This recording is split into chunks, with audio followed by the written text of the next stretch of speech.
All right, what's up, YouTube? This is Tyler with Uncrowned Kings. What's your name and what'd you do? I'm Lewis. I got third place at a case tournament, top table with Kashtira. Great event. Shout out top table. Fantastic. Good judging, good everything. Shout out to the team. Represent Uncrowned Kings, baby. We out here. And yeah, shout out to Jesse, man. Jesse and the owner and Sean. Shout out to the boys. Shout out to the boys. But let's get to the deck profile. All right. Obviously, Kashtira, so you gotta play the 3 Fenders. I played 3 Unicorns, 3 Rider's Heart, the 1 Scared Claw, the 1 Ogre, the 1 Prep. I feel like this is like standard now. I don't think I would change anything about these. Sometimes these feel underwhelming, but in like Labyrinth matchup or anything like that, the prep's really good. Even Centurion, because they're traps. The monster turns into traps in the spinning trap card zone. So that's another big thing why I like it. So it gives you like another layer of interruption. Gives you interruption, follow up by itself. Not by itself, but it gives you follow up. It was just a really good card, but going second, it's garbage. I didn't really like it, but it is what it is. Obviously, Unicorn is the best card in the game. 1 card starter.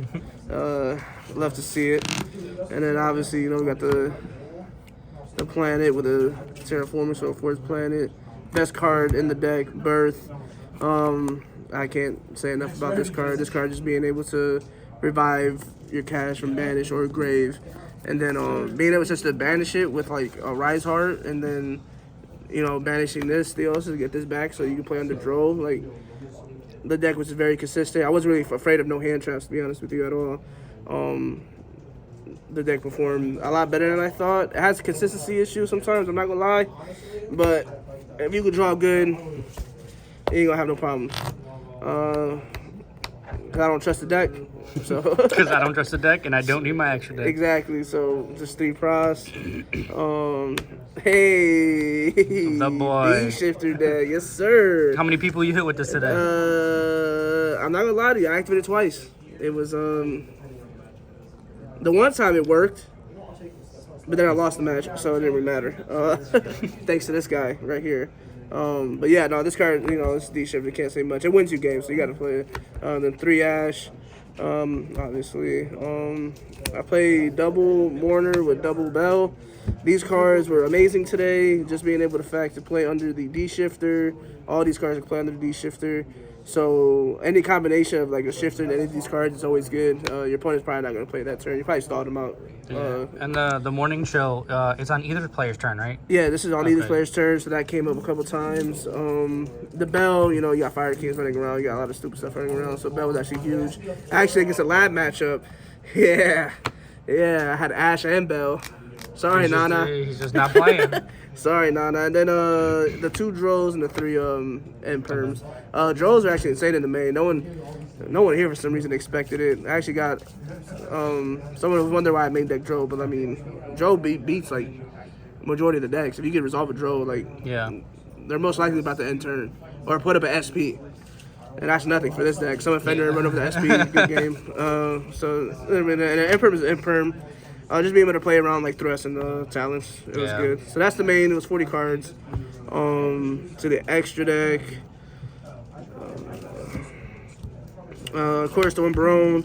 I'm not gonna lie. Every time I had a Birth and like combo with a hand trap with like Ash or like Mourner, I have 7 targets in the deck. So like this came up a lot with the Birth.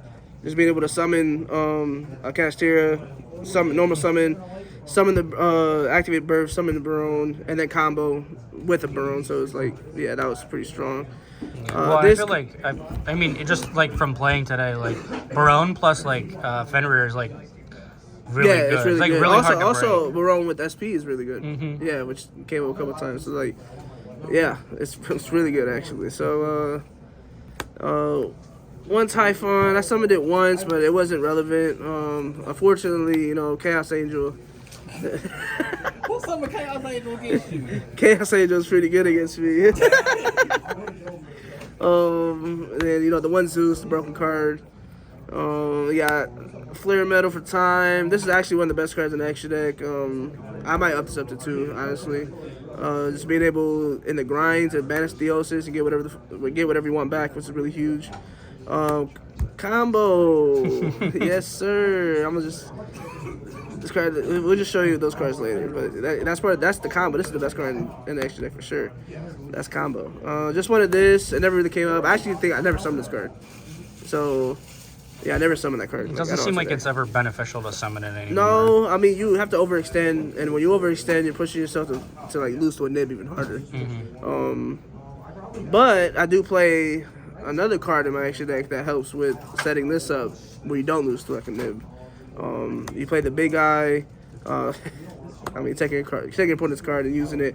Came up I played 2 caches today, and this and the cash mirror is insane. Especially if they summon Big Eye first. Oh yeah, that's the biggest mistake. If you summon Big Eye first, you're probably not winning that game. So on a kickback, I'm gonna just take your Big Eye, my Big Eye, and then it's a wrap from there. So it's the old Dragon Ruler thing. Yeah. So that was just really good. And then so with this, as I said, I don't really summon this card, but there's a line where I do, and it's because I played Appaloosa. So you go the Heatsoul combo, you'll summon this, and then you just summon this because you have the protection.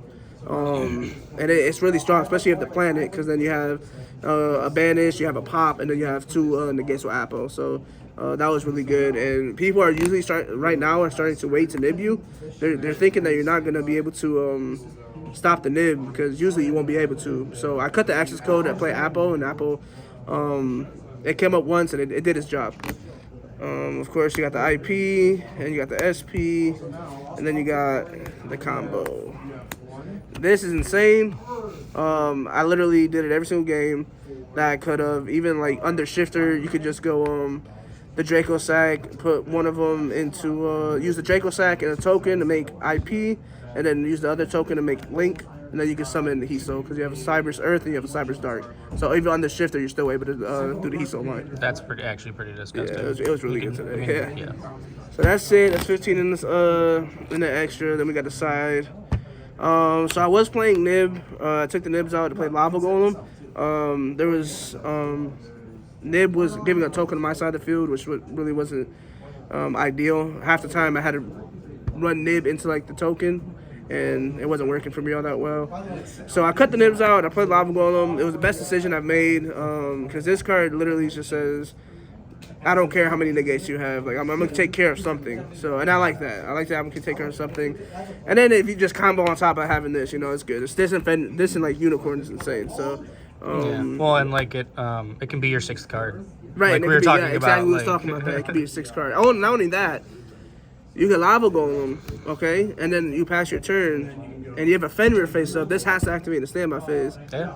So then you're able to advantage something, which came up today. It was pretty saucy. So, yeah, that's pretty good. Obviously, the 3rd Bell, 3rd Droll, any Vanadium combo decks, anything like that. Fire Kings, this card, automatically goes in. So does this and Lab.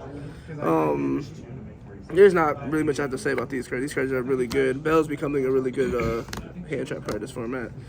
Then we got a lot of blowout cards.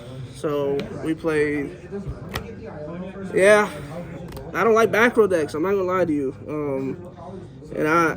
This card against Rescue is a blowout. This card in the mirror match is a blowout. This against Labs sometimes is a blowout. Just these cards in general, just having these. I wanted to have more cards that could affect more than just one thing. So like this could only affect spelling traps, but this could do monsters and spelling traps, and these could do the same. So this could do both. So I wanted more utility.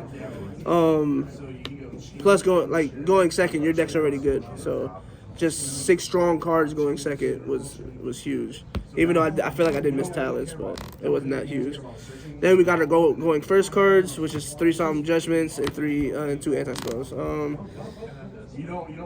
This card came in clutch. I mean, it's just a negate. The deck doesn't have any negates, so you got to hard draw your negate with like Heatsoul and stuff like that. And it's the reason why I played it. Prosperity into it. If you have board and stuff like that, because you don't lose like evenly matched and stuff. A lot of people do play that. And then this card's MVP. Every time I sided it in, and I was able to resolve it, my opponent was not winning that game because like in mirror match, Fire Kings, Rescue Ace, anything like that, it's really hard to play on their anti-spell. So for them to try to deal with your board and have an anti-spell on top of that is really hard, especially because a lot of people don't run evenly matches. They're usually playing like Harvey's Feather Duster, Lightning Storm, and this is just a good call just to play around that stuff. So I just felt like these cards going first. These are the only cards I got that actually go first. So they were really good. That was like half the reason why I ended up playing Brandon? Cosmic over Cosmic, yeah.